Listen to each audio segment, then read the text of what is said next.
We're close to something, Jonah. I can feel it. Let's see what's up there.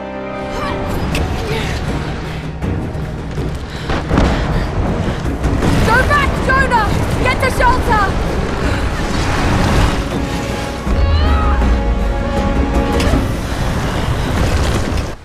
Hi viewers, to another preview of one of the huge selection of E3 treats we had to enjoy this year, all with the added bonus of being one that'll hit machines this year. Well, one machine anyway. With another console, older one, still planned to receive a version, but the 360 release is being handled by another studio and I will not bring it up in this preview. After the success that was the reboot of Tomb Raider in 2013 by Crystal Dynamics and Square that hit both consoles and PC, it reignited the love for Lara and adventuring with the most famous English explorer. Then just over a year later we got a full-on remaster for now-gen machines to see if the hunger was alive and well, to continue the journey of a woman into the great adventurer we all know she will become. The thirst was real and it sold well, allowing Square to finally achieve what they classed as good sales with over 3.5 million shipped. Which means here on we are on the cusp of another journey with our Oxford lass, yet again throwing out the health and safety book from a rucksack and instead packing in all the tricks she learned from the grueling Yamate excursion, along with some new treats and skills. We are reunited with our trusty bows, yes now plural, complete with upgrades that exceed the first, along with the radio, pickaxe, but proving more is merrier, Lara now has 2 axes allowing greater traversal across even more precarious environments, as was seen from the E3 ice climb. Old friend Jonah is also here to lend a hand, as Lara is now searching for the truth behind the conspiracy cover-up from Trinity. Oh yes, and also maybe some treasure hunting in the form of the lost city of Kaiter, which may just hold ye old treasure-seeking favourite, the key to immortality, looking to be hidden in Russia all this time, so you would have thought Bond would have found it by now. Along the way she can also find a tomb or two to raid, which should help ale some of the lost love from the last game, where it never felt that much of the game, being more of a mixture of the old game's puzzling with a Descent type horror journey that Lara went through. We are now promised a much vaster array of caverns to cavort and tombs to plunder, to scratch our investigative itch. But this will not be the only challenge for Lara in this new quest. Not only will danger come from the locals and armed thugs of Trinity, but also and even more so from the wildlife and weather. With the game now supporting a fully dynamic time of day and weather system, she will have her work cut out to survive. This will add a stronger element of survival now that a storm could blowing, slowing down your progress and threatening your very life. Having to use animal skins to craft better clothes and weapons, snowdrifts will help cover your tracks in the snow, but come at a slowed progression. Moveset has improved along with the climbing extras. Lara has also ditched her armbands and can now swim. Climbing trees uses branches to stay clear of danger. Stealth seems to play a big part, meaning the art of survival is best left to brain than brawn. The exact enemies and overall theme of the game is still something of a secret outside of what we have seen, but from footage we can be sure of a sprawling adventure of peril, prison, minecarts and some quality water and explosions that should all add up to a thinking woman's or man's action puzzler. Expanding on the structure from the first game with weapon crafting and a linear upgrade path, this has now seen it pass over to not only weapons but clothes and ammo. As seen here with the gas arrow used to dispatch foes with no harm other than a thick head, no more than after a Friday night out. The stealth portion of the gameplay has been increased to also incorporate the animals. Now you can attack, scurry and hide from them. Tied in with the new dynamic weather and time of day, certain animals can only be caught at set times, locations, making them harder to find and kill. These rare skins can be used to allow you to reach other areas of the game not accessible with certain scavenged attributes. With this being an exclusive 2015 title for Microsoft, it will surely come with a big push on marketing and delivery. Crystal Dynamics made a great game in Tomb Raider and the engine was certainly more suited to the machines we have now than when it was launched, high-end PC aside. But even since this updated version it has already started to age a little, with the game not having a new engine but working on improving what has come before, and is a very solid and impressive base. Using the new to console and PC Tress FX hair for Lara has now been improved here and covers animals and beards, which should add some great touches to what we already see as an impressive solution that will have been refined and improved further still here in its 3rd iteration. Lara's model also seems to have undergone some changes, but as the remaster had to use the exact same animation rigs and performance captures before, the topology of the model had to be manipulated within the old animation frames. This resulted in some scenes of the game giving Lara a plastic stiff look, as the change made certain areas of her face not to move and look fake. Now with the model being designed completely for the animation and capture system, it has been improved from the video capture methods and hand keying from before. employing a newer technique called MOVA, which does not use the normal white balls attached to vertices on face and body. No, this uses sprayed on fluorescent paint, increasing the capture precision to 7,000 reference points, which means far more information that the animators can use to capture and tailor the intricacies of the human face and emotion from the actors when acting the scenes on set. This will still have to go through much desktop work and be matched, changed and improved, but it gives the team far more to work with, and the results can be seen already, with the animation from the last game being greatly improved on for Lara herself and others, an area where it lacked more so for NPCs in the game. Ryland life, I'm afraid. Sweetie, you look exhausted. Sit down. Yeah. One great new technical feature is the snow. Now being based in Siberia, this is a big part of the game. It now has fully deformable snow that leaves trails when Lara walks. Enemies and animals all leave their mark as well. This means that you can be found and followed, along with it allowing you to do the same. But be quick, as the dynamic weather system will kick in and could cover tracks as fast as they appear, making it harder to track, but also covering your own in the progress.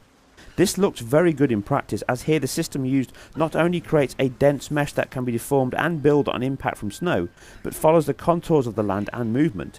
With the trees and the like also being free to use for fire and crafting, it certainly brings a very organic feel to the world and game, which as per the last game should also carry over to its challenges and puzzles. Animation in cutscenes is not the only improvement in the game, using an AI or procedural like animation techniques much like Euphoria, all based within the game's own foundation engine. These look to have been expanded along with the improved capture work and keyframe animation. See, as Lara steadies her walk on uneven ground, it was present in the last game, but it looks to have been increased here in precision and blend, with far more work allowing animation scenes to blend into each other more organically, which was a standout sign from the last game, with blended animation not being as smooth as they are here, a sign from the increased RAM available and the improved procedural system. Voice work is again strong, but I hope the writing also sees a similar level of improvement, as although the reboot was a strong game, one of its weakest points was scripting and delivery in places. The stereotyped Scottish mentor was nearly as bad as the core blimey guards from the Order. I'm in trouble. They're killing people. What? Who? Men. I don't know why. I had to kill some of them. I had no choice. That can't have been easy. It's scary just how easy it was. You've got to warn the others, Roth. Don't worry about them right now. You just do whatever it takes to get to me, Lara. I'll try. Again, Lara is well voiced in-game by Camilla Luddington, but her accent is more Angelina Jolie than Keira Knightley. Being British born but living in America, it can seem a little overpronounced at times, as her hybrid accent comes across. This can leave it being a love or hate type affair for fans. Roth, I'm coming! Thank God you're alive! God's got nothing to do with it. It's good to see you two, girl. Sorry, they did a real number on your leg. No, looks worse than it is. Post effects are a huge part of this generation. Just look at the superb implementation in Arkham Knight that has had me standing on rooftops just admiring its precision of bokeh on objects and specula. It really is superb. Running here on the Xbox One, it is an effect that looks good in cinematics and gameplay. Tomb Raider had a set of effects, but here they now appear to be increased and improved. DOF looks of a higher resolution resolve, as does the motion blur. Being per object and with some velocity mapping, it can be seen in great effect in gameplay here underwater.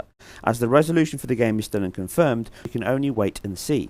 As it stands, it still looks and performs very well and should do even more so when released. Again, even more games that will use the offline mixture of canned, highly detailed fluid or destruction simulations that run through the game is present here. This waterfall scene shows us some beautifully rendered water reminiscent of the Temple of Doom minecart end, and with a minecart used to destroy some scaffolding, we may yet be treated to Crystal's own salute to its reference. I hope for some grand set pieces that allow greater control of the action, mixed in with a strong exploration puzzle and improved stealth mechanic. Character models have increased in polygon details and texture work, in addition to improved shader touches like the subsurface scattering on Lara's skin. You can see the patches of less blood-filled skin around her eyes as her cheeks and face are redder from the cold. Lighting has also improved in accuracy and range, with a more linear range allowing subtle changes of light within the high dynamic range available. Mixed with such an impressive looking environments, caves and enemies, the signs look good for Crystal Dynamics and Square to take the formula and improve all areas, along with listening to player feedback and giving us more of what we want. It is only a few months till its November release, with a chance of more shown at Gamescom. It will be a huge game from Microsoft and Square this year, and you can be sure we will see and hear more of the intrepid adventurers as we draw closer to launch. As always, I hope you guys and girls enjoyed this. If so, please hit the like and subscribe button. It really helps me immensely. I appreciate each and every one of you that does. Leave your thoughts and your feedback below, and I'll see you very soon on the next one. These ruins here. I must be close to the lost city. Command, do you copy? Oh, shit! Oh shit. What the hell was that?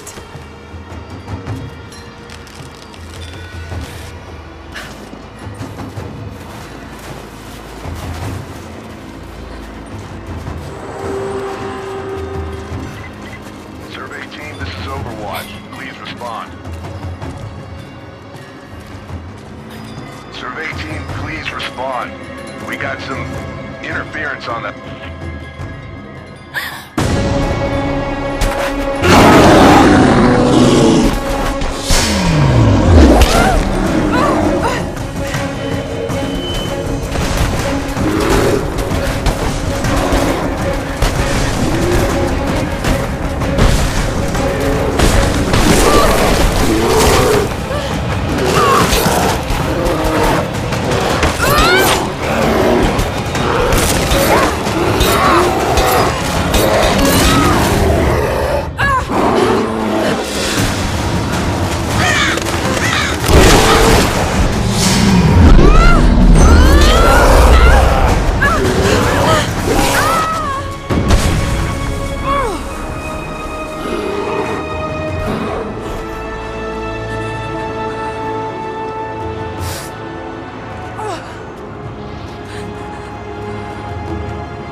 Finally feel a sense of purpose again. Some kind of marker. Like I'm doing what I was meant to do. The journey will be perilous, but I must find a way.